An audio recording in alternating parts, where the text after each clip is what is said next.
열한째 해 어느 달 초하루에 여호와의 말씀이 내게 임하여 이르시되 인자야 두로가 예루살렘에 관하여 이르기를 아하 만민의 문이 깨져서 내게로 돌아왔도다.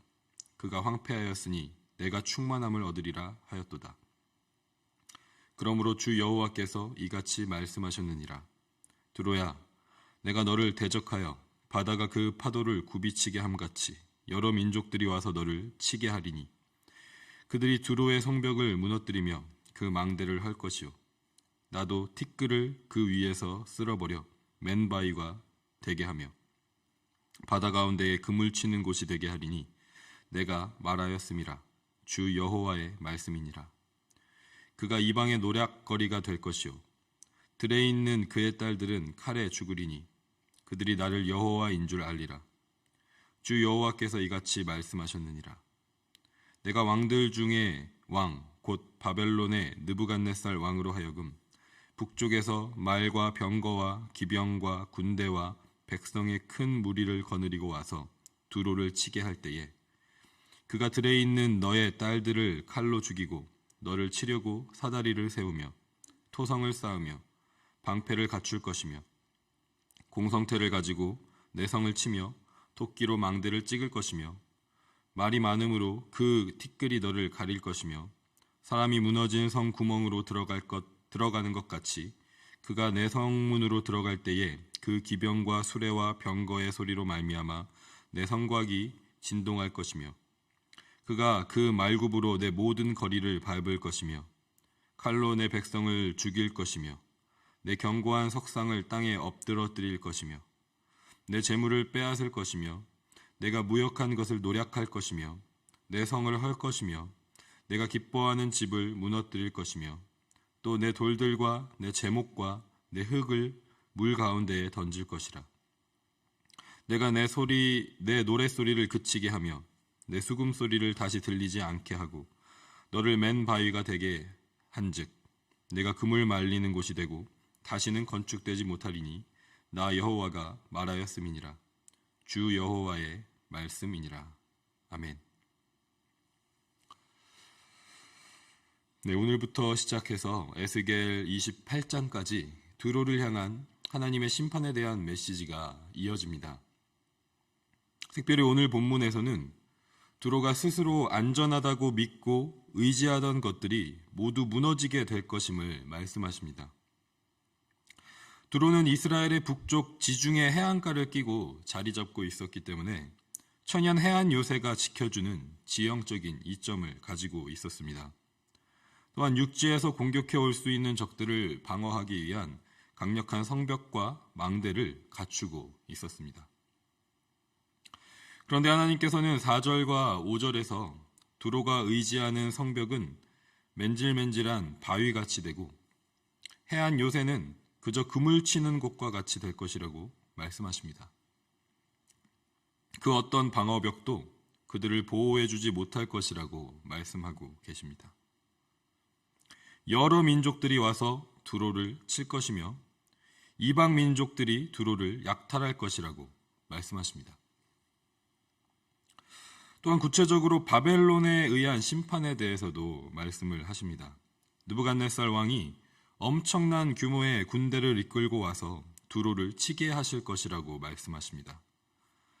말을 탄 기병들과 수레와 병거가 얼마나 많은지 그들이 기동할 때 뒤덮이는 먼지와 티끌 때문에 앞을 볼 수 없을 정도가 될 것이고 그 소리로 성곽이 진동할 것이라고 말씀하십니다. 그 엄청난 군사력 앞에서 두로의 모든 성과 집들이 무너지고 재물을 빼앗길 것이라고 말씀하시고 해안가라는 이점으로 무역이 발달한 두로였지만 무역을 통해서 얻은 모든 것들을 약탈당하고 그들이 의지하는 신들의 석상도 땅에 엎드려질 것이라고 말씀하십니다. 그리고 마지막 14절에서 다시 한번 하나님께서 말씀하시죠. 두로는 맨질맨질한 바위가 될 것이고 그저 그물 말리는 곳이 될 것이라고 말씀하십니다. 그들이 의지하던 모든 성곽과 망대와 해안 천연 요새들은 그들을 보호해주지 못할 것이라고 말씀하십니다. 그리고 무너진 그 모든 것들이 다시는 건축되지 못할 것이라고 말씀하고 계십니다. 이러한 두로에 대한 심판의 메시지를 통해서 우리는 하나님이 누구신지 다시 한번 깨닫게 됩니다. 3절부터 6절에서는 하나님께서 여러 민족들을 통한 두로의 심판에 대해서 말씀하시고 7절부터는 바벨론에 의해 심판당할 두로에 대해서 말씀을 하십니다. 실제로 이후 역사에서 하나님께서 말씀하신 대로 두로는 해안을 통해서 그리고 육지를 통해서 바벨론뿐만 아니라 여러 다른 민족에 의해서 공격을 받았고 정복을 당했습니다. 이것을 통해서 두로의 심판과 멸망은 어느 특정 한 민족의 강한 힘에 의해서 이루어진 것이 아니라 모든 민족을 주관하시고 다스리시는 하나님의 주권 아래에서 이루어진 것임을 우리는 알 수 있습니다. 그렇다면 하나님은 왜 두로를 심판하셨을까요? 오늘 본문 2절에서 그 이유를 명확하게 말씀해 주십니다. 두로가 예루살렘에 관해서 이렇게 말했습니다. 아하, 만민의 문이 깨져서 내게로 돌아왔도다. 그가 황폐하였으니 내가 충만함을 얻으리라. 이것은 예루살렘에 대한 심판의 소식을 들은 두로의 첫 번째 반응이었습니다. 이웃한 민족이 망한 소식을 자신이 흥할 수 있는 기회로 받아들이고 있는 것이죠. 이러한 두로의 반응은 앞선 25장에 등장하는 다른 이스라엘과 유다의 이웃 민족들과도 크게 다르지 않은 것 같습니다. 암몬 족속은 이스라엘이 멸망당하고 유다가 사로잡힐 때 아하 좋다라고 말했다고 기록하고 있고, 모압과 에돔과 블레셋도 마찬가지로 이스라엘과 유다를 조롱하고 이 기회를 원수 갚을 기회로 삼았다고 기록하고 있습니다. 하나님께서는 북이스라엘과 남유다의 우상숭배와 불의함과 죄악 때문에 그들을 심판하셨습니다. 하지만 그것이 이웃 민족들이 북이스라엘과 남유다보다 더 의롭거나 더 나았다는 것을 하나님 보시기에 더 기뻐하는 모습이었다는 것을 증명하는 것은 아니었죠. 그런데 그들은 심판당하는 북이스라엘과 남유다를 보면서 그런 모습을 조롱하고 기뻐하고 오히려 자신들이 흥할 수 있는 기회로 삼고 원수를 갚을 기회로 삼고 있었던 것입니다. 하나님께서는 이것을 그대로 내버려 두시지 않으셨습니다. 이웃의 아픔을 즐거워하고 자신이 흥할 기회로 삼고 원수를 갚을 기회로 삼는 그들의 모습을 하나님은 심판하셨습니다. 이를 통해서 우리는 다시 한번 하나님께서 이스라엘만의 하나님, 유다만의 하나님이 아니시라는 것을 깨닫게 됩니다. 하나님은 모든 민족의 하나님이시라는 것입니다. 그리고 그 모든 민족들이 자신의 유익만을 추구하는 것이 아니라 이웃한 민족들과 서로가 서로를 돌보며 서로가 서로를 위해 아파하고 함께 기뻐하는 그런 모습을 하나님은 원하신다는 것입니다.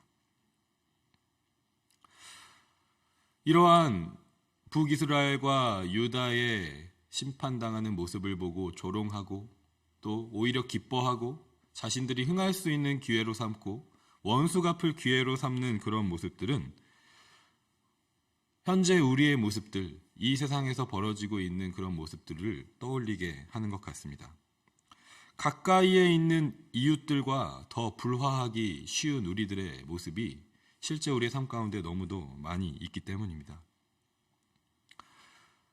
가장 쉬운 예로 우리 대한민국과 일본의 관계를 봐도 가장 가까운 이웃 국가이지만 언제나 서로를 헐뜯고 잡아먹지 못해서 안달이 난 것 같은 그런 모습으로 정치적으로 경제적으로 모든 부분에서 경쟁하고 치열하게 싸우는 그런 모습들을 보게 됩니다. 캐나다와 미국의 관계도 겉으로 보기에는 평화로운 것 같지만 사람들의 이야기를 들어보면 서로를 무시하고 서로를 좀 낮게 여기고 그런 모습들이 가까이에 있는 이웃 국가들 사이에는 더 심한 것 같습니다. 마찬가지로 이웃한 지역들, 지역 간의 갈등들이 있고 캐나다 안에서도 각각의 주마다의 갈등이 있는 것들을 보게 되고 우리 고국의 지역 갈등도 말하지 않아도 너무 심한 그런 모습들이 있는 것을 우리가 알 수도 있습니다. 또한 우리의 가까운 이웃한 가정들과의 관계에서 사실 가장 어려움들을 많이 겪게 되는 모습을 보게 되고, 또 가장 가까운 가족 구성원과의 관계 가운데서 또한 우리가 어려움을 겪고 불화하는 모습들을 많이 보게 됩니다. 지난 주일에 우리 김재유 선교사님께서 말씀을 전해주셨던 것처럼 동고동락하는 그런 모습들이 우리에게 있어야 하는데, 즐거워할 때 함께 즐거워하고 우는 자와 함께 울 수 있는 그런 마음들이 있어야 하는데, 그러한 모습들을 우리가 이 땅의 원주민들을 향해서 갖지 못할 때가 또 많이 있다는 것을 우리 스스로의 모습을 바라보면서 발견하게 됩니다. 그러면서 오히려 멀리에 있는 이웃들을 더 생각하고 멀리에 있는 선교지를 더 많이 생각하고 하는 모습들이 우리에게 있다는 것을 우리는 발견하게 됩니다.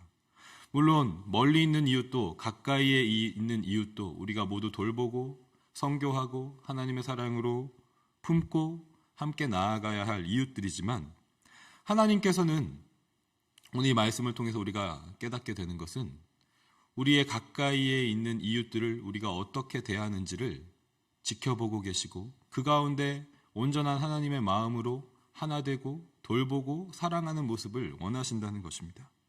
그리고 그렇게 나아가지 못하는 모습들이 있을 때 하나님은 그 부분을 돌이키시기 위해서 심판하시는 하나님이시라는 것을 깨닫게 됩니다.